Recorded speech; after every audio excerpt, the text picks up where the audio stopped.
얼마 전에 운전을 하고 가는데 길가에 식당들이 있는데 그 중에 눈에 띄는 식당이 하나 있었습니다.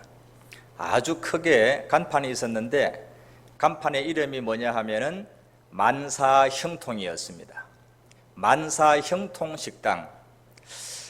내 모든 일이 만사가 형통하면 좋겠다, 그런 마음으로 아마 거기에서 식사를 하지 않겠나 생각이 들었습니다. 여러분은 형통한 삶을 살고 있습니까? 이 형통이라는 것의 사전적인 의미가 뭐냐 하면은 뜻한 대로 일이 잘 되어짐, 그런 뜻입니다. 그러니까 내가 뜻한 대로, 내가 계획한 대로 일이 잘 되는 것을 형통하다, 그렇게 이야기를 하는 것이죠. 사람들은 누구나 형통한 삶을 기대합니다. 그래서 찬송에도 형통을 원하는 그런 찬양이 있죠. 우리 많은 성도님들이 애창하는 384장의 가사가 이렇습니다. 나의 갈 길 다가도록 예수 인도하시니 무슨 일을 만나든지 만사형통하리라.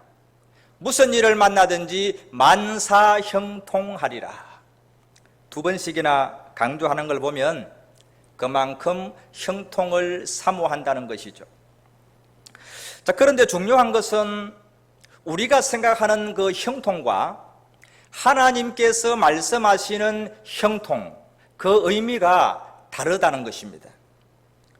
오늘 우리가 읽었던 본문 창세기 39장은 요셉이 보디발의 집에 노예로 팔려가고 보디발의 아내에게 억울하게 누명을 뒤집어 쓰고 감옥에 갇히는 안타까운 그런 사연들로 점철되고 있습니다. 혀를 끌끌 찰 정도로 요셉의 인생은 꼬이고 또 꼬이고 마치 매듭이 얽힌 그런 실타래와 같이 풀어지지 않는 비극적인 영화 장면 같은 그런 인생입니다. 아니, 어떻게 꼬이고 꼬여도 요셉처럼 저렇게까지 꼬일 수 있을까? 어떻게 저렇게 풀리지 않는 인생이 될 수 있을까? 그렇게 우리가 생각이 되어지는 것이죠. 그런데 하나님은 오늘 말씀에서 요셉의 인생이 형통한 인생이다, 그렇게 말씀을 하고 있습니다. 여러분, 이게 도대체 무슨 말씀입니까? 1절을 보시기 바랍니다. 자, 오늘 본문 창세기 39장 1절에 이렇게 이야기가 되고 있지요. 요셉이 이끌려 애굽에 내려가매 보디발이 요셉을 산이라. 자, 그러니까 형들에게 미움을 받고 이스마엘 상인들에게 팔려서 애굽에 도착했는데 그 애굽에서 노예 시장에서 보디발의 집의 종으로 팔렸다, 그런 얘기입니다. 그런데 2절에 보니까 하나님이 이렇게 말씀하지요. 그가 형통한 자가 되어. 아니, 도대체 무엇이 형통하다는 얘기입니까?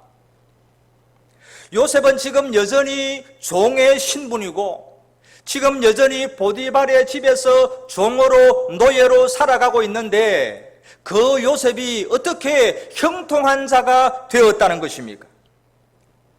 지금 누가 요셉의 억울한 사정을 듣고 그를 풀어준 것도 아닙니다.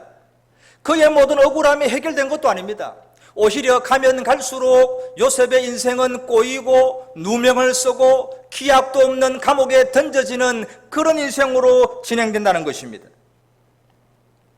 열심히 성실하게 최선을 다했지만은 보디발의 집에서 그 보디발의 아내에게 강간범이라는 누명을 뒤집어 쓰지 않습니까?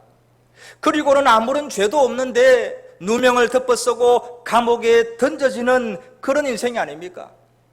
아무리 성실하게 일을 하고 최선을 다했지만은 자기가 헤어나올 수 없는 수렁과 웅덩이로 점점 빠져들어가는 것이 요셉의 인생입니다.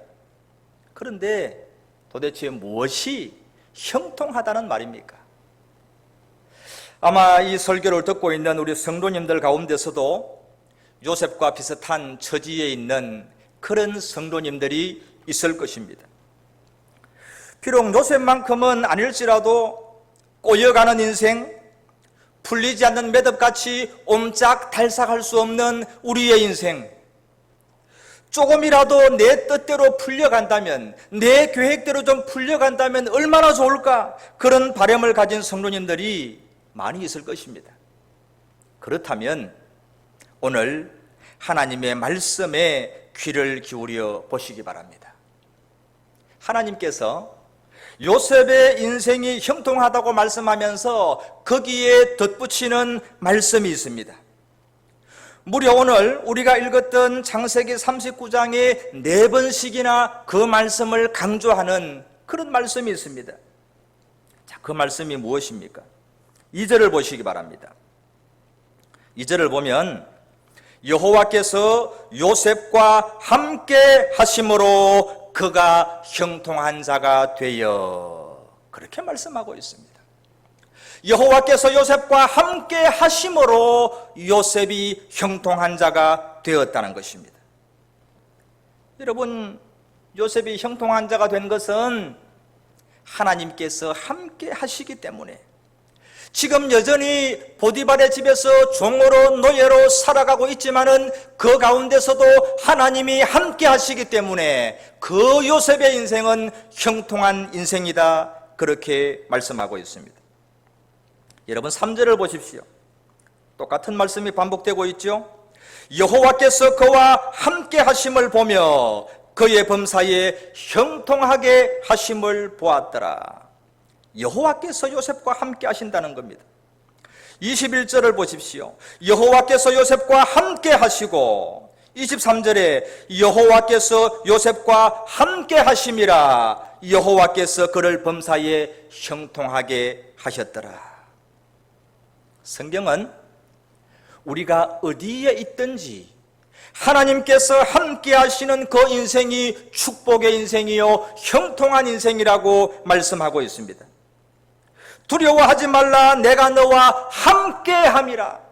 놀라지 말라, 내가 내 하나님이 됨이라. 그렇게 말씀하죠.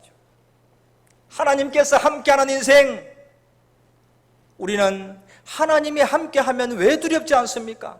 왜 우리가 놀라지 않습니까? 그 다음에 이렇게 말씀을 하고 있지요. 내가 너를 굳세게 하리라. 참으로 너를 도와주리라. 참으로 나의 어려운 오른손으로 너를 붙들리라. 아멘. 하나님이 우리와 함께 하시면 우리를 도와주시고 우리를 굳세게 하시고 그의 권능의 오른손으로 우리를 붙잡아 주시기 때문에 하나님이 함께 하시면 우리는 두려워하지 않고 우리는 놀라지 않고 형통의 인생이 된다는 것입니다. 여러분, 예수님의 또 다른 이름, 예언된 이름이 무엇입니까?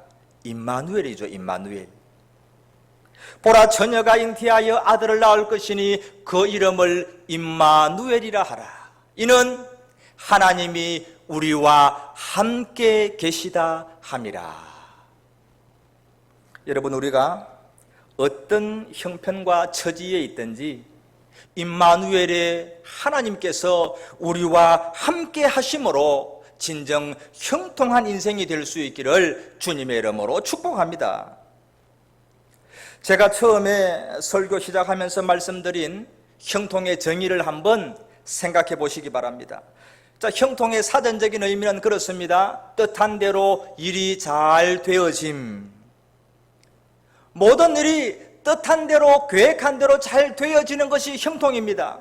그런데 여기에서 중요한 것은 누구의 뜻인가? 그것이 중요합니다.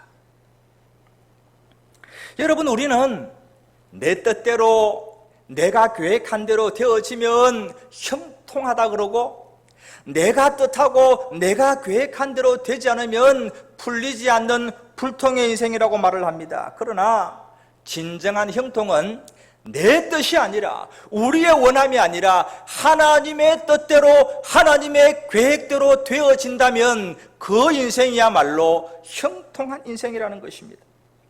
여러분 보십시오. 우리가 볼 때는 요셉의 인생이 꼬여가고 풀리지 않고 뭔가 자꾸만 얽혀가는 것 같지만은 하나님의 입장에서 볼 때는 하나님의 원대한 꿈과 계획과 그 뜻대로 한 걸음씩 한 걸음씩 이루어지고 있다는 사실입니다. 여러분, 우리가 영화를 볼 때나 드라마를 볼 때 결론이 중요하잖아요. 반전이 있어야 재미가 있잖아요. 요셉의 이 대하 드라마가 지금 끝나는 게 아니에요. 50장, 창세기 마지막 장 50장에 가면은 반전의 드라마가 펼쳐집니다. 창세기 마지막 요셉의 대하 드라마가 끝나는 거기에서 요셉이 반전의 고백을 합니다. 이렇게 얘기를 합니다. 당신들은 나를 해하려 하였으나 하나님은 그것을 선으로 바꾸사 오늘과 같이 많은 백성의 생명을 구원하게 하시려 하셨습니다. 그렇게 말합니다. 우리가 볼 때는 꼬일 대로 꼬인 인생, 얽힌 인생, 풀리지 않는 불통의 인생, 지질이 복도 없는 요셉의 인생이라고 그렇게 보여졌지만은 하나님은 그 요셉의 인생을 들어서 그 요셉을 통하여서 야곱의 온 가족을 구원하고 이스라엘의 그 민족을 강성하게 키우시려는 하나님의 뜻 가운데 계획대로 되어진 일이었다는 것입니다. 어떻습니까? 그렇다면 여러분은 형통하십니까? 저도 이전에는 제 인생이 불통의 인생이라고 생각을 했습니다. 왜냐하면 제가 뜻하고 제가 계획한 대로 풀려지지 않았습니다. 저는 큰 사업가가 되고 싶었습니다. 록펠러처럼 재단을 세우고 선한 사업을 하는 그런 사람이 되고 싶었습니다. 그런데 제가 원하는 대로 되지 않았습니다. 오히려 얽히고 오히려 꼬이고 제가 생각했던 것과는 전혀 다른 방향으로 제 인생은 굴러가기 시작했습니다. 그런데 그럼에도 불구하고 저는 지금 이 시간 저는 형통한 인생이라고 확신 있게 말씀을 드립니다. 왜냐하면 나의 원함이 아니라 나의 뜻이 아니라 하나님의 원함을 따라 하나님의 뜻과 계획 가운데서 하나님의 나라를 위해서 쓰임받고 있기 때문입니다. 사랑하는 성도 여러분, 여러분은 형통한 인생입니다. 아멘입니까? 하나님께서 지금 이 시간 여러분과 함께 하시기 때문입니다. 설교 후에 찬송가 384장을 깊이 묵상하면서 한번 불러보시기 바랍니다. 나의 갈 길 다가도록 예수